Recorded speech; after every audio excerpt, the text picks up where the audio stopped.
Democracy, described as a system where power rests with the people, has long been promoted as the world's gold standard of governance. From its birth centuries ago to the waves of democratization that swept across Africa after independence, it has been tied to aid, loans, and legitimacy on the global stage. But today, more than 30 years after the third wave of democracy, many citizens across Africa and beyond are asking, is democracy still working? Has it lived up to its promises of equality, freedom, and accountability? This week on the program, we ask, is democracy working for Africa? I'm Beatrice Marshall. Welcome to Talk Africa.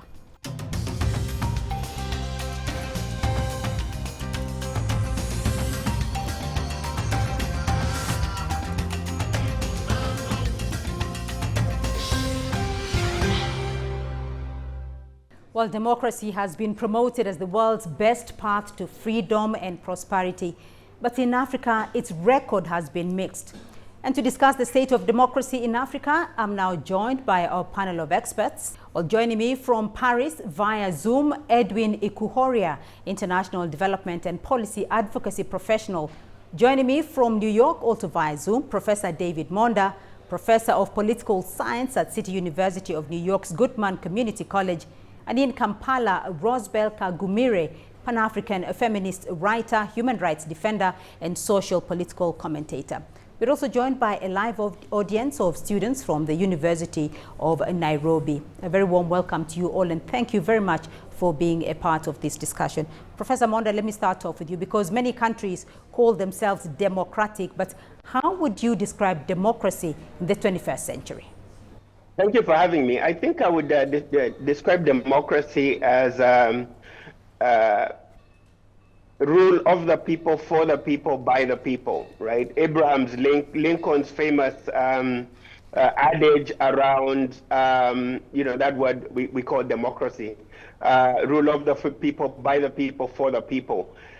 The challenge on the continent, particularly in the post-Cold War era, when the West and liberal democracies wanted to expand, Western forms of democracy around the world through free markets and globalization, this experiment has not always worked. So rule of the people, for the people, by the people has actually become rule of the few, for the few, by the few, unfortunately, in many parts of the continent. And this continues to be an ongoing struggle with democracy. Edwin, I want to get your view on that. Is there a universal definition, or does it mean different things in different contexts? I think there is the idea of the textbook definition of democracy, which Professor has just outlined. Rule of the people, by the people, and for the people. And I think that's the last part of it. Rule for the people is the real defining term, whether that makes sense for, especially in Africa. And I think that's where we have really been missing it, because it could be a rule by some people, it could be a rule with some people, but definitely we haven't seen for the people as the on top of the agenda. But Edwin, there have been a lot of definitions about democracy, and it does promise equality, it promises freedom, it promises prosperity, particularly for us here in the third world. But is democracy, though, still the best form of governance system for today's world? Of course, any rule that puts the people at the center is unarguably the best form of government. But the question is whether the type of democracy that we have imported or we have been made to run here, which is really more like elections to determine who stays in power. So there is a difference between elections and democracy. I want us to separate that, because elections helps us to choose who rules. But democracy is supposed to be governance by the people, governance for the people. And I think that's where the challenge has been.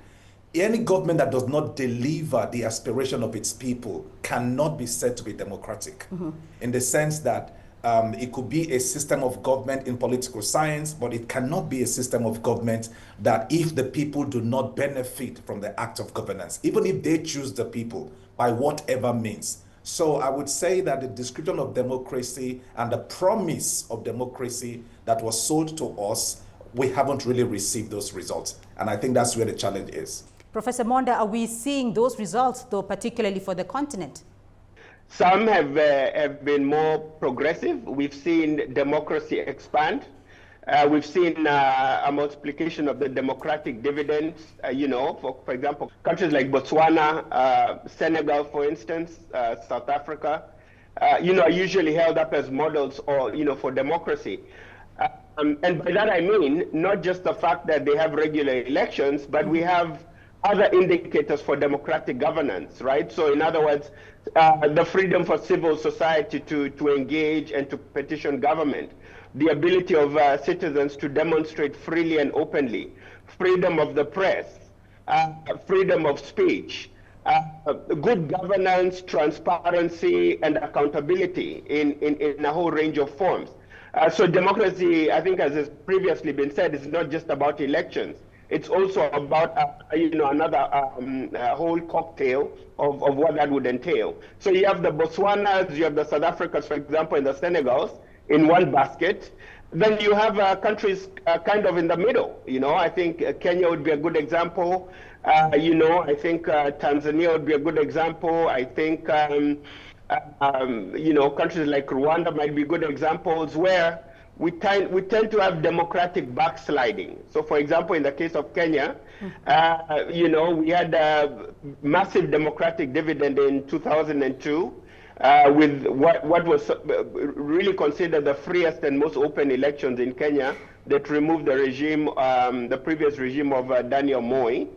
But we've tended to see in recent years, particularly in the last 2 years, of democratic backsliding, right? Lack of transparency, repression of human rights, abductions, extrajudicial killings, and so on and so forth. And of course, then there's the third basket of autocracies and democratic regressions, which would be the countries that are really facing challenges with democracy. And here I would put within this the Sahelian belt. So all those countries, particularly in West Africa, right? The Malis, the Senegals, the Guineas, they were moving towards democracy, but now we see military governments have taken over, and we've really seen a regression in terms of democracy. So I think it's really a mixed bag across the continent. So let me stay with the continent for the moment. Rosbell, because in recent years, we've seen young Africans taking to the streets to express their frustrations about governance. What are young people unhappy about? It's very important to understand what even the architecture of democracy hijacked, and that's what young people are trying to fight to get. We saw the introduction of this idea of democracy itself. The ideals are not alien to Africa, like freedom and dignity, but the architecture, the delivery of that democracy and the state system does not really serve the material conditions of the people. It doesn't matter all the countries that the professor has talked about. You find a gap in the ruling elite and what is happening to the demands and aspirations of a young population. And it didn't begin with this young population. I'm from Uganda. We've been having the same president for almost 40 years. So you can imagine there's been several generations fighting to find what they really truly want to be represented and their voice heard, and the fact that there is really a lack of respect for what we call free will of the people. And that is across very many areas, as has been spoken. So out of that frustration, we have to understand what the whole democracy architecture hijacked. It hijacked the liberation movements, the liberation of women, liberation of Africans from the neo-colonial infrastructure that is surrounding us. So we cannot talk about our predicament and how our countries are without talking about where democracy came from and what was its imposition and what was disposed in the process, and where we fit right now in the geopolitical architecture. The fact that our countries are in debt, our countries have high unemployment, we see a lot of regression on very many other rights. Right. We see very little integration of, slow integration of minority rights. So definitely democracy does not capture the freedoms of everybody. If you're ruling by the majority, what happens to the minority? What does it mean for someone from an ethnicity like Batwa, indigenous people who could never have a member of parliament in Uganda under the architecture of democracy. So it's inherently deficient. So we have, as Africans, we have an imperative to find our own alternatives. Yes, it's been a bit imposed and there are conditionalities for it to stay, but also we have to ask ourselves, how much have we innovated outside that? So let me rope in Edwin here for a moment. So Edwin, I do want to take an example of the US, which is often seen as the global champion of democracy, but it is a representative democracy, a constitutional republic where citizens elect leaders to make decisions for them. Historically, voting rights were tied to property ownership, which means only the wealthy landowners had a political voice. What makes this particular model unique? I don't even know why there is nothing unique about it. It's always been a culture is determined by the ruling elite. That is the truth. I'm not trying to sound like a Marxist or some of these alternative views. But the question is this. Any institution or any process that puts the power, just like Professor said, put the power in the hands of the majority. The question is, who constitutes the majority? And that's the reason why even for the Suffrage Act it did not become universal until only recent history, because the majority will, if they see another class of people as not fully humans, right, they will deprive them. And that is the challenge with democracy that Prof just talked about. Now, in terms of the patterns and the law is determined by the majority. And the majority is determined by the powers that constitute the system. And so, for many years, and for the evolution that we have seen till today, where we say we have constitutional democracy, there is supposed to be one book, the Constitution, that determines the different arms of government, their limitations, their powers, and those things. But even at that, you still see contestations of even constitutional provisions. Even in today's US, the Supreme Court just recently made a judgment that says that high court judges are overreaching by speaking against the powers of the president to enact executive order, right? Now, that again is another challenge. The question is that what separates the powers? What puts a check? If you can challenge constitution, it also shows that there is evolution. Evolution needs to happen. Right. And the evolution happens on the basis of reality. So I want to bring it back to Africa. Elections or democracy is not what we import from Washington or from Brussels. Elections should be about our reality, what works within our culture. How do we build consensus? How do we drive agreement with consensus? That should be what defines the evolution of democracy. Ultimately, it has to be that power rests with the people, not where it comes from. Right, so we're going to take some questions from members of our audience. Let's start off with you here. Thank you. My name is Rhoda from the University of Nairobi, and my question is addressed towards Edwin. For context, elections, specifically through the ballot box, are the main way where people exercise democracy. And many African countries do elections, and after the elections, we still hear people complaining about poor services. It's bad to the extent where a president recently flew out to get medical, treatment. It wasn't in his own country, yet he was the former president. So really, is democracy just about the ballot box, or is it about, real life changes? I think that question is the heart of this conversation. So, is election the same thing as democracy? The answer is a capital no. So right now, what we need to see, and I said it before, is the legitimate aspirations of the people should top any agenda of any government. Now, if we have, through elections, right now, through the current democracy that we practice, elections are the only means. But it is very easy to hijack the elections.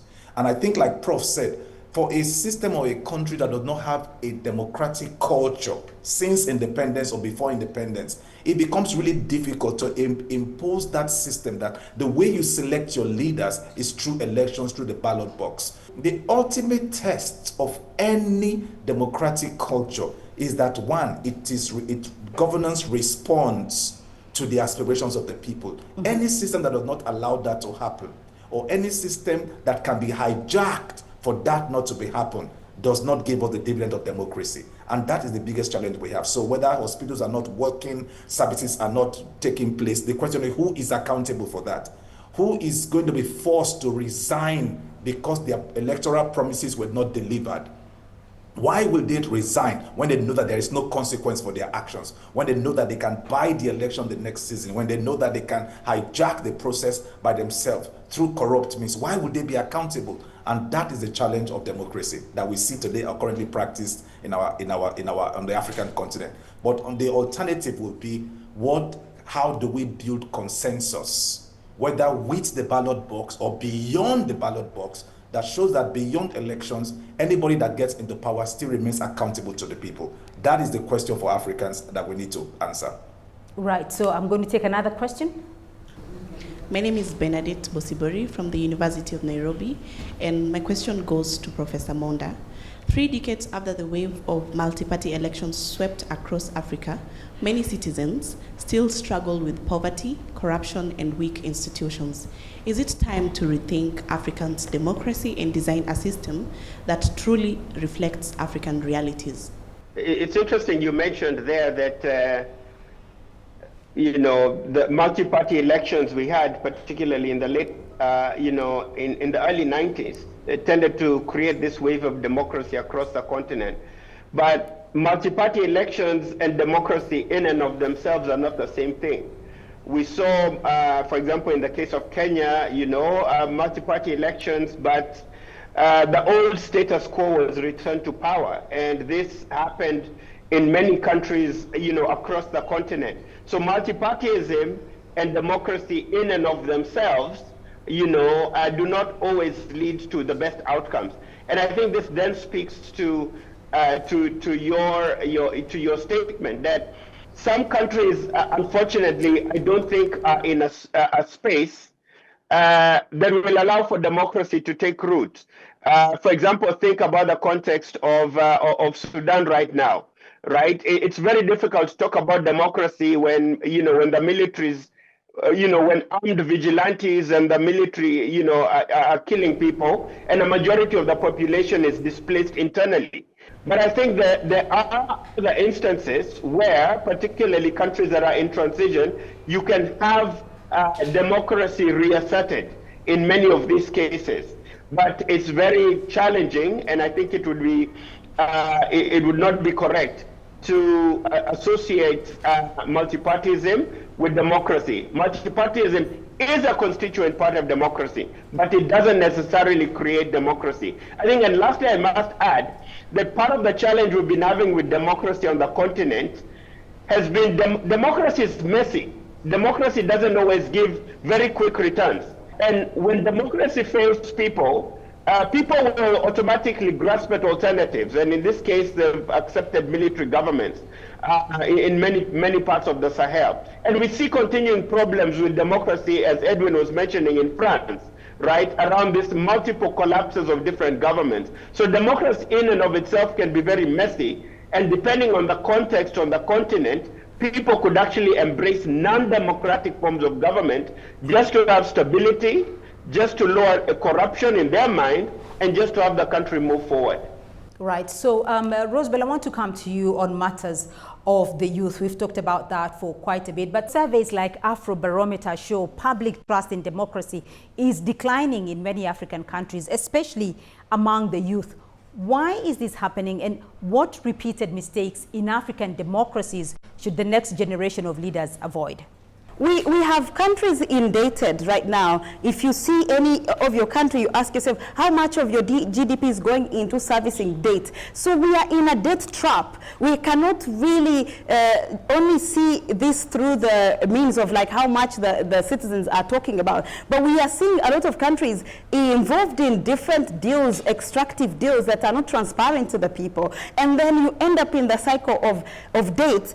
Also the money being misused and misappropriated created the grand level scale of corruption that at the end of the day, young people don't see the way, they lose hope in which they can actually really peacefully in taking the civil route of how to achieve within their own country. We need to see the fact that, that our continent is youngest in the world, average age around probably 19, and who is actually in power? Majority of people over 60 and above, without any notion of inclusion, proper inclusion, not just participation, but actually including young people's voices. We see young people stuck in education systems that have not been decolonized. We see people being trained for the jobs that don't exist. So I think that we have to understand why the monumental failures of different countries in governance are happening in the frustrations of young people. So it's very important to see that young people are online. They're seeing what is happening in other parts of the world.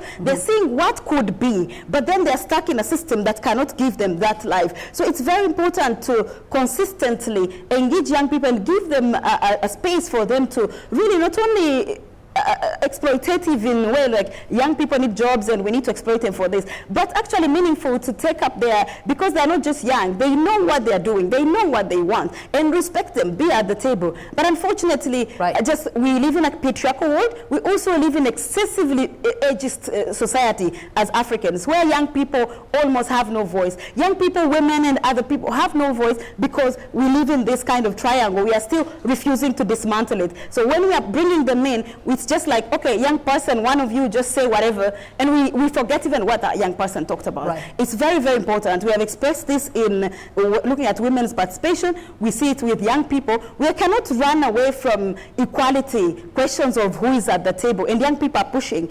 We have to create a table long enough for everybody to come and give their views, and their views be respected, and also be included in day-to-day governance of the country. Not just the dysfunctional system, but create a system that can really respond to their needs. Unfortunately, for now, we have governments that just put youth and women as an add zone to a failing system. That's not what young people want. So, Professor Monda, let me come to you here, because aspirations like an Africa of good, of governance, democracy, respect for human rights, justice, the rule of law, they're all central to the Africa Union's Agenda 2063 framework. So, what indicators, as we wind up, should we use to determine whether the democracy is actually working and truly idyllic for Africa? I think there's internal structural questions around, governance and democracy, broadly going forward. But there's also other external issues specifically related to the AU. The AU really needs to reimagine itself and reform itself from being centered on heads of state to democratizing how we understand Africa and the African Union. That the AU should not just be this jamboree of annual meetings of heads of state, but it should really mean that someone from Chad can easily move to Kenya and work. So we need to really interconnect Africa, more broadly, in terms of how Africans get to see each other. I think in terms of structural, the peer review adjustment process within the AU needs to be democratized, because right now it's just on paper. But this peer review that African countries are supposed to do within the AU to check on each other and see how are we doing is really given it's very tokenist, right? It's not really given too much attention. I think thirdly, the African Union really needs to wean itself off of dependence on funding from abroad.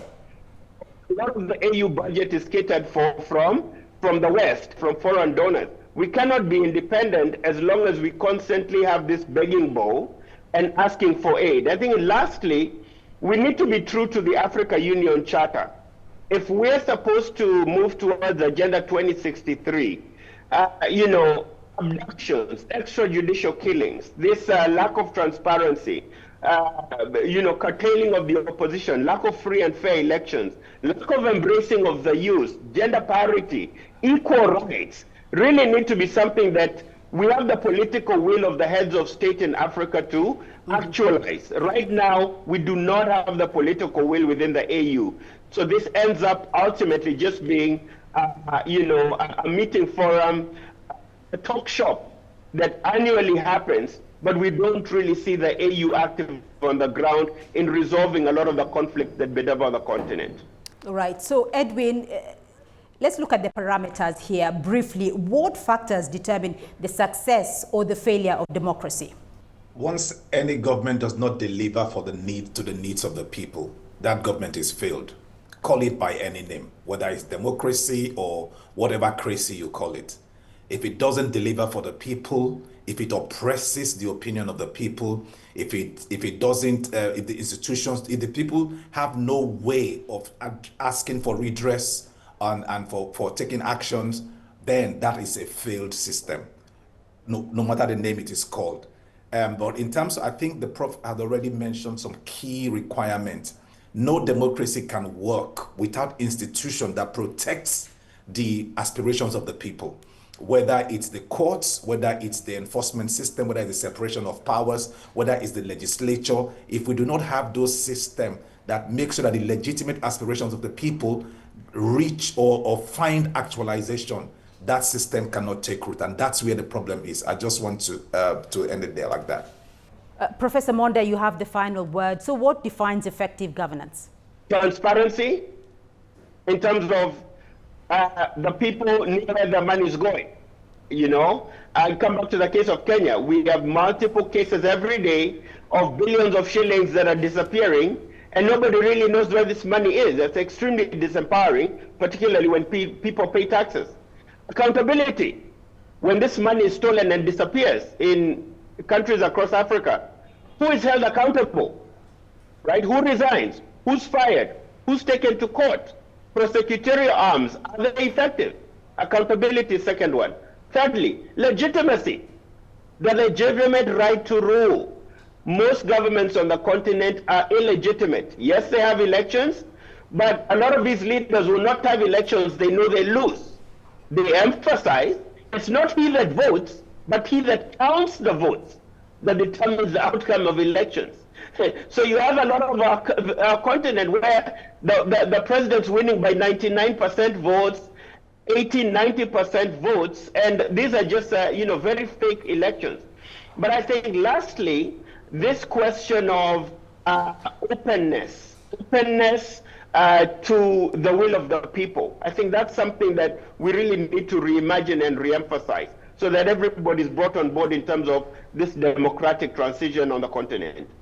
All right. Thank you all very much for being a part of this discussion. But that brings us to the end of part one of our discussion on the state of democracy in Africa. We've asked whether democracy is truly working for African countries and explored both its promise and shortcomings. But the story does not end here. Next week, in part two, we shift the conversation forward with a question: should Africa continue on the democratic path as it is today? Or is it time to rethink the model altogether?